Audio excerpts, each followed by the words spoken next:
prioritizing improvements in sprint retrospectives. This is important. In a sprint retrospective, it's not uncommon for teams to identify multiple areas that can be improved. That's okay.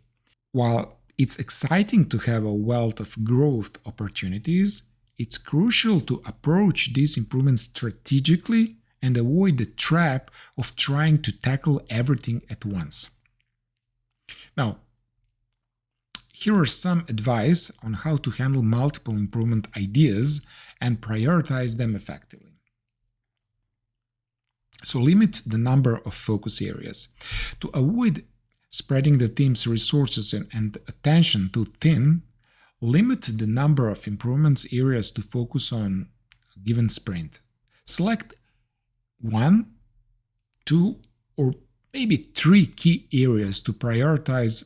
Allows the team to dedicate sufficient time and effort to make meaningful progress. Okay? So consider urgency and dependencies. Take into account any urgent issues or dependencies that may need immediate attention. If there are critical problems that are affecting the team's performance or hindering progress, prioritize those improvements that addresses these issues first. To do that, evaluate impact and effort. Address each improvement idea based on its potential impact on the team's productivity, efficiency, or overall success.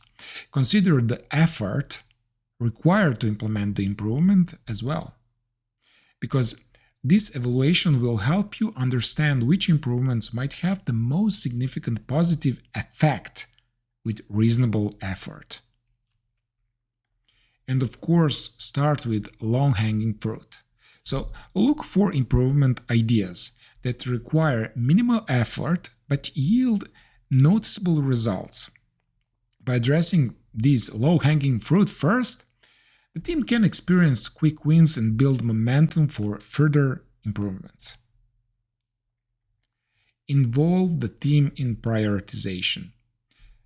Facilitate a collaborative discussion where the team collectively ranks and prioritizes the improvement ideas. Encourage team members to share their perspectives and insights.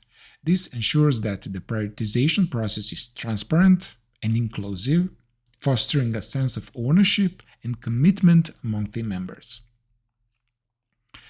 And based on all this, create an improved backlog. So as the team identifies improvement areas during the retrospective, capture them in improved backlog. This serves as a repository for all these ideas and allows the team to have visibility into the potential improvements. And I have first-hand experience that neglecting sprint retrospectives can lead to negative consequences, impeding your team's growth and success. So by skipping these valuable opportunities for improvement, you miss the chance to address issues, optimize performance, and deliver high-quality outcomes. Without retrospectives, team alignment, communication, and learning suffer, leading to stagnation and the repetition of mistakes. On the other hand, actively participating in sprint retrospectives unlocks the potential for continuous improvement, personal growth, and team success. So creating a blameless and inclusive environment, encouraging participation, balancing feedback, and taking action on identified improvements are essential steps.